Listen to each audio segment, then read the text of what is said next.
Good morning, everyone. My name is Anuhbav, and today me and my co-author Falomy Eugene will talk to you about how we pay for college and its effect on how we do. Before we get started, we would like to thank Eureka for funding this research for summer 2020. We would also like to thank Undergraduate Research Symposium hosted by the Elliott T. Bauer Honors College for giving us this platform to be able to share and learn and gain more experience. And finally, we would like to thank our faculty advisor, Dr. Hiranya K. Nath from the Department of Economics and International Business for his constant support and guidance, without whom this project would be impossible. Thank you.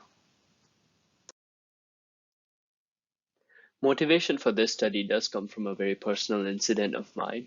So when I first came to college as an international student at SAM, I was paying outstate tuition, and so we were taking student loans to be able to afford that. And then I was studying here for the first year. But after the first year, moving to second, I got some scholarships that allowed me to get in-state tuition. Now I didn't have to take student loans anymore, but I was able to pay tuition out of pocket using my family savings and my personal part-time job that I was doing at the time. That just and I remember walking through that in my sophomore year and just I felt like there was an incentive for me to perform even better in academics so that I can get more and more scholarships so that not only I can get in-state tuition next semester, but I can also afford to have a cheaper tuition by getting the amount reduced by scholarships. And as the same thing happened in my junior year, as I got more and more scholarships, I started working harder and harder, working towards graduation. But not only that, but more academically motivated student, more diligent with classes.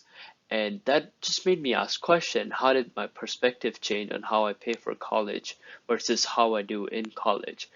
Then I started talking to more and more people, and then I had friends who were paying college out of pocket, and I would ask them like, "Hey, how do you feel about coming to classes, or do you think it's important to attend classrooms?" And just asking those questions and talking to people who were paying either out of pocket or getting full financial aid, I just felt like different students had different incentives for college and classes depending on how they paid for it. And that made me ask the question, does it does source of funding affect how we perform in college and when you graduate from college? Around that same time, there was a political debate going on by one of the senators, Bernie Sanders, who was running for the president, about forgiving all student loans, and that just brought up this topic even more further, and it brought into importance on how important student loans are or how we pay for college in general.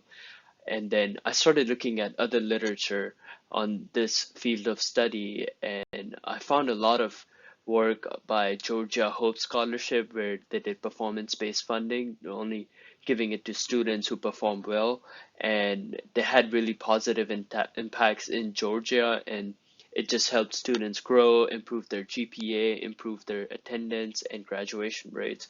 But there was no substantial work done on all in a bigger picture of what source of funding links to performance in college and after college.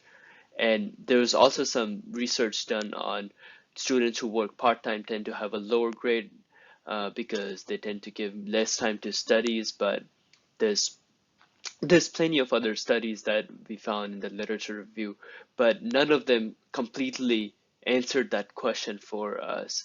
So that is where the research objective for this study came. And our objectives is to examine different sources of funding for college education and the relationship between source of funding and college graduation, which would help us to see how Pell Grants affect graduation rate at the university level. We use two main data sources. First, we use Sallie Mae's National Study of College Students and Parents, where we get the average money spent by families on college. And on the next slide, you see how that cost is broken down and paid by different sources of funding. Also, we use Texas Higher Education Coordinating Board, and to that database, every uh, public universities in Texas give a yearly report. So we collected a sample of 34 universities in Texas from the period of 2012 to 2019. In our study, we identified that sources of college funding in the US are classified into three main categories. First, we have financial aid, which are funds that are exclusively offered or available to students pursuing a post secondary education. And that can include scholarships and grants that do not have to be repaid. Second, we have student loans, which are borrowed money to attend college or career school. But unlike grants, loans must be repaid. And finally, we have out of pocket, which are families' income and savings that go towards college expenses. For example, during the academic year of 2017 and 2018, families spent an average of $26,000 on college, and 47% of that cost was covered by families' income and savings, and 28% by scholarship and grants, and 24% borrowing. In this slide, we look at the descriptive statistics for a dependent variable, which is graduation rate, and our independent variable of interest, which is Pell share recipients for our model. As you can see in this table, the first table looks at the Pell recipient share in Texas public universities, and there's a steady decline. So from 45.53 percentage points in 2012, it goes a slight decline to almost 43%. This is the percentage of students at an institution that receive Pell grants. Now, table 2 looks at on-time graduation rates, which is the dependent variable for our first model, and there is a slight increase in graduation rates, the average graduation rates from 26.40% in 2014 all the way to almost 32% in 2019. For the extended graduation rates for 5 year and then 6 years, we see again a steady increase from 43.68% here in 2014 to 49% in 2019. This is for 5 year graduation rates. This will be our dependent variable for Model 2. And then for 6 year graduation rate, which is the extended graduation, will be our dependent variable for the last model, that is Model 3. There's again a slight increase, but it's from 53.20 to all the way 54 in 2019. As Falomy has mentioned in her actual data analysis, we examined the relationship between Pell grant and graduation rate. We use linear fixed effect regression model by combining the cross-section and the time dimensions, and the panel data model that we would use would allow us to capture the variation that happens in the variable across time and over time within the universities. By increasing the number of observations, it would allow us to make the results to be more precise and reliable. And in the baseline specification, on-time graduation rate is the dependent variable, and Pell recipients is the independent variable of interest. We also have certain control variables that we take into account. Some of them are percentage of male students, percentage of non-white students, percentage of students who prepared for colleges when they were in high schools, and financial difficulties during the college years. And then we proxied that into percentage of students graduation with debt as control variables. In our model, we also include panel level means for explanatory variables that capture individual fixed effects.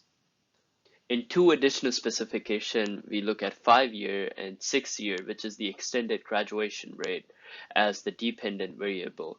We would like to know if Pell grant has any impact on extended period graduation after controlling for all these factors we have mentioned as above. Intuitively, how do we think receiving Pell grant will affect graduation rate? Well, we know that students who with extreme financial needs, who would otherwise not be able to afford college, are awarded Pell grants. These grants do not have to be repaid, and there are two possible ways in which Pell Grant can affect graduation, specifically on-time graduation.